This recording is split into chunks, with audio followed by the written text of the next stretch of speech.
Heinz Wilhelm Guderian was born on June 17, 1888, in Kulm, a town in what was then West Prussia. He grew up in a military family, and from an early age his life was shaped by the traditions, discipline, and expectations of the German army. His father was an army officer, which meant frequent moves and a childhood closely connected to barracks life and military culture. This environment made a career in the armed forces seem natural, and Guderian entered a military cadet school while still young. His education emphasized obedience, technical skills, and a strong sense of duty, all of which would later influence his approach to command. Guderian joined the German army as an officer candidate in 1907 and was commissioned the following year.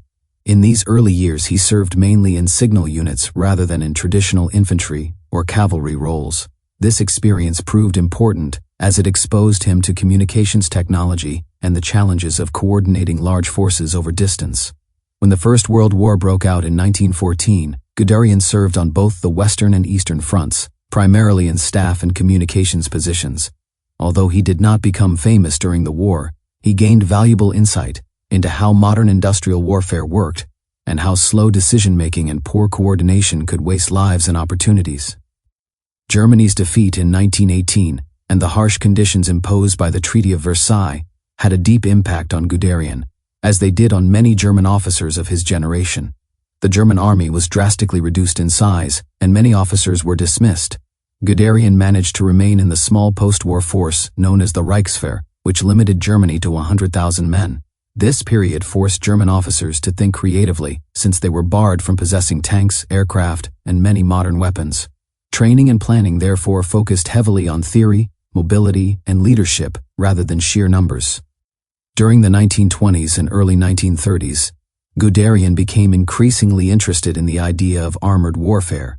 He studied foreign military writings, especially those from Britain and France, and closely followed technological developments. He believed that tanks should not be scattered among infantry units, but concentrated into large, fast-moving formations.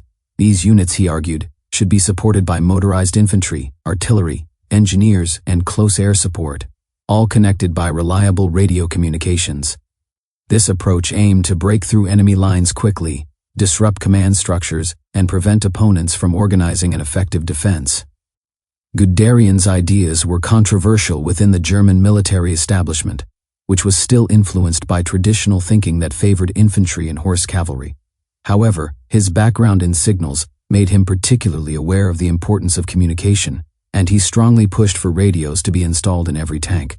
He also proved to be an energetic and persuasive officer, willing to argue forcefully with superiors to defend his views. In 1937, he published a book outlining his theories on mobile warfare, which helped spread his ideas within the army and brought him wider recognition. When Adolf Hitler came to power in 1933 and began openly rearming Germany, opportunities emerged for officers like Guderian. The restrictions of the Treaty of Versailles were gradually cast aside, and Germany began building armored forces in secret and then openly. Guderian played a central role in the creation and training of Germany's 1st Panzer divisions. By the late 1930s, he had risen rapidly in rank and reputation, becoming one of the leading advocates and practitioners of armored warfare in Europe. The outbreak of the Second World War in 1939 gave Guderian the chance to test his ideas in combat. During the invasion of Poland, he commanded a panzer corps and demonstrated the effectiveness of fast-moving armored units combined with air support.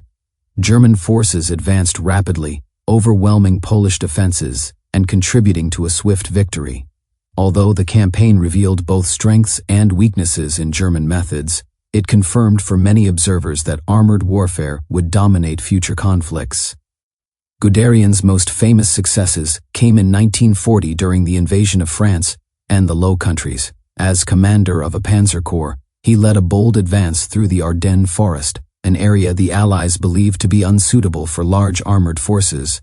His units crossed the Meuse River and then drove rapidly toward the English Channel, cutting off large numbers of British and French troops. This daring advance played a key role in the collapse of Allied resistance in France and made Guderian one of the most celebrated German generals of the war. Despite his successes, Guderian was known for a difficult personality. He was confident, outspoken, and often impatient with those he considered slow or overly cautious. This brought him into frequent conflict with other generals, and sometimes with Hitler himself. Guderian believed strongly in maintaining momentum and exploiting breakthroughs, while Hitler increasingly interfered in military decisions, often ordering troops to hold ground rather than advance. These disagreements would become more serious as the war continued. In 1941, Guderian took part in the invasion of the Soviet Union as a Panzer Group commander. His forces achieved dramatic early advances, capturing vast territories and encircling large Soviet formations. However, the campaign soon exposed the limits of German planning and resources. Long supply lines, harsh weather, and fierce Soviet resistance slowed the advance. Guderian clashed repeatedly with higher command over strategy, particularly over whether to push toward Moscow or divert forces to other objectives. His outspoken criticism of decisions he disagreed with eventually led to his dismissal from frontline command in late 1941. For a time, Guderian remained without a major command, but his expertise was still valued. In 1943, after Germany's defeat at Stalingrad, he was recalled to active service as Inspector General of Armored Troops. In this role, he was responsible for rebuilding and reorganizing Germany's panzer forces, which had suffered heavy losses. He worked to improve training, standardize equipment, and increase the production of tanks. However, by this stage of the war, Germany faced overwhelming material and manpower disadvantages as well as constant pressure from Allied bombing. Guderian's relationship with Hitler continued to be tense. He often argued against unrealistic orders and warned about the consequences of strategic mistakes. Although he was not involved in the July 1944 plot to assassinate Hitler, the atmosphere of suspicion following the attempt affected many senior officers. Guderian survived politically, but found his influence increasingly limited as the military situation deteriorated and Hitler tightened his control over decision-making. As the war drew to a close, Guderian was relieved of his duties once again.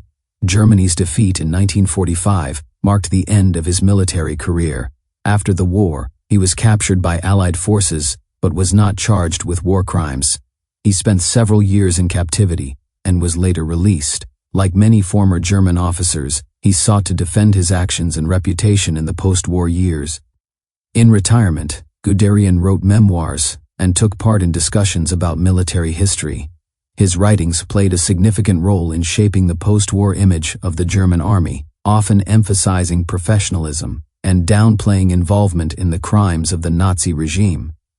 Modern historians have taken a more critical view, noting that while Guderian was not directly involved in atrocities, he served a regime responsible for immense suffering and benefited from its policies. Heinz Guderian died on May 14, 1954, in Schwangau, West Germany. Today he is remembered primarily as one of the key figures in the development of armored warfare. His ideas about speed, concentration of force, and communication influenced military thinking far beyond Germany and continued to shape armored doctrine in many countries after the war. At the same time, his life serves as a reminder of how technical brilliance and military innovation can be closely tied to destructive political systems. Guderian's legacy is therefore complex, combining genuine contributions to military theory with the moral weight of the conflict in which he played such a prominent role.